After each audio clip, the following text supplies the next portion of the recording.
ทีมีดก่อนทีมีดทีมีดทีมีด ป้ามีดก่อนป้ามีดก่อน ทีมีดก่อนทีมีดดิ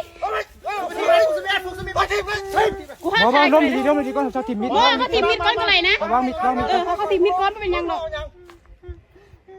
ไม่ต้องเงี้ยนะเข้ากันเลยนะ บ่ได้ ใจเย็นใจเย็น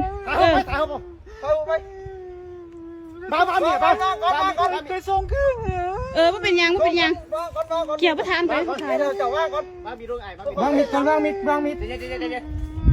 ก่อนเขาขอเป็นยังวางมีดวางทำไมจับวางมีดนี่จะบอกวางมีดน่ะไอ้ ยี่ฟ้าประธานนะใจเย็นๆกันนะวางมีดน่ะ ป้ามีดก่อนไว้ป้ามีดก่อนไว้วางมีดไอ้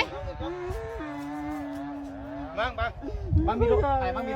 เขาเป็นยังเป็นยัง วางลงก่อนนะไอ้ไม่เป็นยังหรอกวางลงเลยเขาล้มกัน วางลงป้ามีป้า ผู้หาเขามาหลายๆคนเลยนะ ผู้หลัง ผู้หาเขาบอกนั่นเด้ทำวางมีดบ้างมีดไว้ วางมีดก่อนมีดวางกว่ามีดเจ้าขอโทษอะไรบ้างมีดทิมมีดก่อน นั่งลง โทรศัพท์ไป เป็นยัง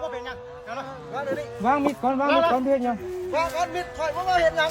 บ่ตี บ่ตีเด้อเขาจะต่อจองเจ้าบ้าง ฮะ เดี๋ยวมาเลยนี่ ลอยทั้งเลยเดี๋ยวเจ้าบ้าง ไปแล้วลงไป ใช้เครื่องเลยเครื่องของเขา เครื่องอยู่นี่นะ ลุงมาปีนี่ลุงมาเบิ่งเด้อน้อง นั่งมีดก่อน วางไปก่อน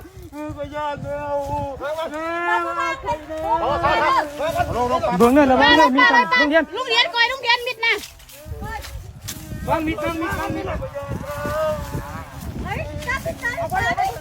ได้ฟุกใส่ฟุกไอ้บอกจะเก็บพวกไม่รอดไม่ได้ว่ามาบันนี้ทุกคนก็น่าสิเห็นคลิปแล้วเนาะเมื่อกี้นี้เนาะคือเขามาลักเก็บกับพี่แม่ทุกคน แต่ว่าเจ้าของสวนมาเจอเห็นแม่ทุกคนมาจับได้จุดท้ายก็จับบ่ได้สับคือว่าแล้วสิเขาไปกับเพิ่นมีมีดเนาะทุกคนกับบ่กล้าเขาแม่ก็ได้แต่ยืนหามให้ทิมมีดแต่ว่าคือปัญหาน่ะโจะจนคอแม่คอหลอกว่าสิบ่เฮ็ดอีกแล้วแม่จนไห้นะทุกคนเนาะจนกลับใจเขาเอิ้น